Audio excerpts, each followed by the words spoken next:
ದೇವರ ಪರಿಶುದ್ಧ ನಾಮಕ್ಕೆ ಸ್ತೋತ್ರವಾಗಲಿ. ಈ ದಿನದ ದೇವರ ವಾಕ್ಯ ಕೀರ್ತನೆಗಳು 127ನೇ ಅಧ್ಯಾಯ 1ನೇ ವಾಕ್ಯ.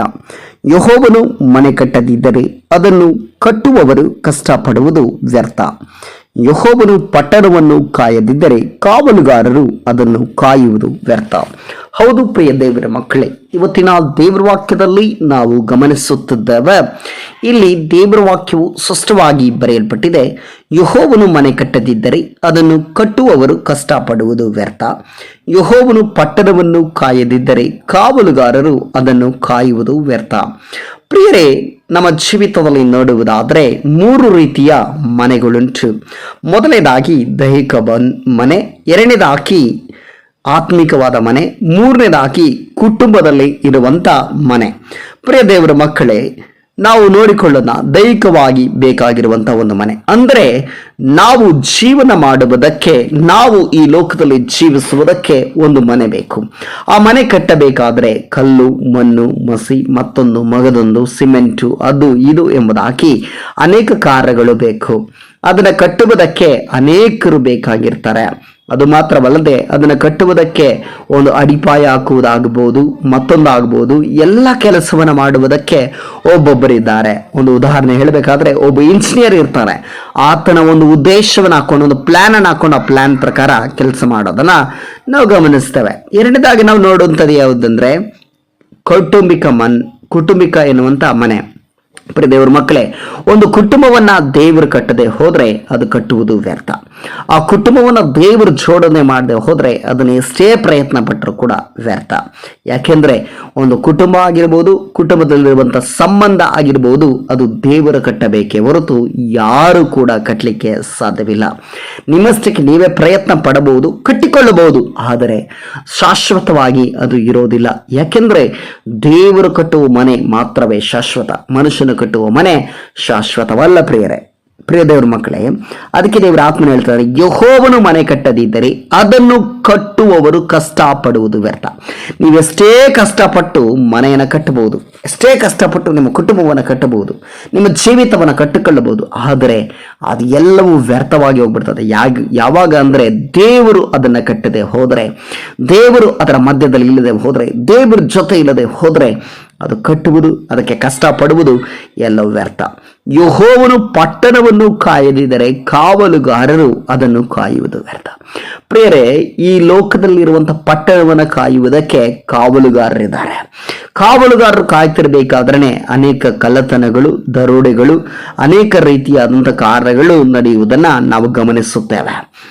ದೇವರು ಪಟ್ಟಣವನ್ನು ಕಾಯ್ದೆ ಹೋದರೆ ಆ ಪಟ್ಟಣವನ್ನು ಕಾಯುವುದು, ಕಾವಲುಗಾರ ಎಷ್ಟೇ ಕಾದರೂ ಕೂಡ ಅದೆಲ್ಲವೂ ವ್ಯರ್ಥವಾಗಿ ಹೋಗ್ಬಿಡ್ತದಂತೆ. ನೋಡ್ರಿ, ದೇವರು ಕಟ್ಟುವಂಥ ಮನೆ ಆಗಿರಬೇಕು. ನಮ್ಮ ಜೀವಿತದಲ್ಲಿ ಆತ್ಮಿಕವಾದ ಮನೆ ಒಂದುಂಟು. ಅದು ಪ್ರಾರ್ಥನೆ ಎನ್ನುವಂಥ ಮನೆ, ಪ್ರೀತಿ ಎನ್ನುವಂಥ ಮನೆ, ಅನ್ಯೋನ್ಯತೆ ಎನ್ನುವಂಥ ಮನೆ.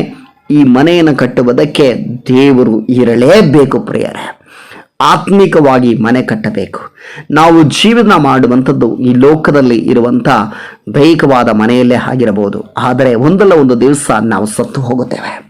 ಏನನ್ನ ಈ ಲೋಕದಲ್ಲಿ ನಾವು ಬಿಟ್ಟು ಹೋಗ್ತೇವೆ? ಖಂಡಿತವಾಗಿಯೂ ಏನು ಬಿಟ್ಟು ಹೋಗೋದಿಲ್ಲ.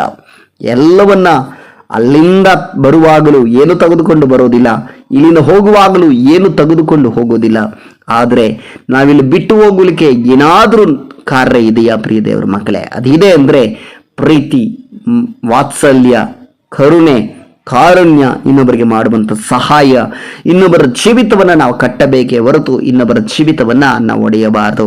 ಇನ್ನೊಬ್ಬರ ಮನೆಯನ್ನು ನಾವು ಕಟ್ಟಬೇಕೇ ಹೊರತು ಇನ್ನೊಬ್ಬರ ಮನೆಯನ್ನು ನಾವು ಒಡೆಯಬಾರದು. ಒಬ್ಬರ ಸಂಸಾರವನ್ನು ನಾವು ಕಟ್ಟಬೇಕೇ ಹೊರತು ಇನ್ನೊಬ್ಬರ ಸಂಸಾರವನ್ನು ನಾವು ಹಾಳು ಮಾಡಬಾರದು. ಯಾಕೆಂದರೆ ದೇವರು ಕಟ್ಟಿದ ಮನೆ ಅದು ದೇವರಿಗೆ ಸ್ವಂತ. ಪ್ರಿಯರೇ, ಮನುಷ್ಯರು ಕಟ್ಟಿದ ಮನೆ ಮನುಷ್ಯರಿಗೆ ಸ್ವಂತ. ನೋಡ್ರಿ, ಮನುಷ್ಯರು ಎಷ್ಟೇ ಪ್ರಯಾಸ ಪಡಬಹುದು ಒಂದು ಕುಟುಂಬವನ್ನು ಕಟ್ಟುವುದಕ್ಕೆ, ಒಂದು ಜೀವಿತವನ್ನು ಕಟ್ಟುವುದಕ್ಕೆ, ಒಂದು ಮನೆಯನ್ನು ಕಟ್ಟುವುದಕ್ಕೆ ಎಷ್ಟೋ ಪ್ರಯಾಸಗಳನ್ನ, ಎಷ್ಟೋ ಕಷ್ಟಗಳನ್ನ ಪಡಬಹುದು. ಆದರೆ ಮನುಷ್ಯನು ಕಟ್ಟುವ ಕಟ್ಟಡಗಳು, ಮನುಷ್ಯನು ಕಟ್ಟುವ ಜೀವಿತದಲ್ಲಿ ಇರುವಂತಹ ಆ ಮನೆಗಳು, ಮನುಷ್ಯನು ಕಟ್ಟಲಿಕ್ಕೆ ಪ್ರಯತ್ನ ಮಾಡುವ ಎಲ್ಲ ಕಾರ್ಯಗಳು ವಿಫಲವಾಗಿ ಹೋಗ್ತದೆ. ಆದರೆ ದೇವರು ಕಟ್ಟುವುದಕ್ಕೆ ಪ್ರಾರಂಭಿಸಿದ್ರೆ, ದೇವರು ಅದನ್ನು ಕಟ್ಟುವುದಾದರೆ ಎಲ್ಲವೂ ಸಫಲವಾಗುತ್ತದೆ. ಅದಕ್ಕೆ ದೇವರ ವಾಕ್ಯದಲ್ಲಿ ನಾವು ನೋಡುತ್ತೇವೆ, ಯೆಹೋವನು ಮನೆ ಕಟ್ಟದಿದ್ದರೆ ಅದನ್ನು ಕಟ್ಟುವವರು ಕಷ್ಟ ಪಡುವುದು ವ್ಯರ್ಥ. ನೋಡ್ರಿ, ದೇವರು ಮನೆ ಕಟ್ಟಲಿಲ್ಲ ಅಂದರೆ ಅದನ್ನ ಎಷ್ಟೇ ಕಷ್ಟಪಟ್ಟು ನಾವು ಕಟ್ಟಿದ್ರು ಕೂಡ ಅದು ವ್ಯರ್ಥ, ಅದು ವೇಸ್ಟ್ ಆಗಿಬಿಡುತ್ತೆ ಎಂಬುದಾಗಿ ದೇವರ ವಾಕ್ಯದಲ್ಲಿ ನಾವು ನೋಡುತ್ತೇವೆ. ಹಾಗೆಯೇ ಒಂದು ಪಟ್ಟಣವನ್ನು ದೇವರು ಕಾಯ್ದೆ ಹೋದರೆ, ಕಾವಲುಗಾರರು ರಾತ್ರಿ ಹಗಲೆಲ್ಲ ಕಾದರೂ ಕೂಡ ಅದು ವೇಸ್ಟ್ ಆಗಿಬಿಡುತ್ತೆ ಎಂಬುದಾಗಿ ದೇವರ ವಾಕ್ಯದಲ್ಲಿ ನಾವು ಗಮನಿಸ್ತಾ ಇದ್ದಾವೆ. ಈ ವಾಕ್ಯದೊಟ್ಟಿಗೆ ದೇವರು ತಾನೇ ನಿಮ್ಮನ್ನು ಆಶೀರ್ವಾದ ಮಾಡಲಿ. ಯೇಸು ಕ್ರಿಸ್ತನ ಅಧಿಕಾರವುಳ್ಳ ನಾಮದಲ್ಲಿ ಪ್ರಾರ್ಥಿಸೋಣ. ಸರ್ವಶಕ್ತನು ಮಹಾಪರಿಶುದ್ಧನ ತಂದೆಯಾದ ದೇವರೇ, ಈ ದಿನಕ್ಕಾಗಿ ಸ್ತೋತ್ರ ಅಪ್ಪ.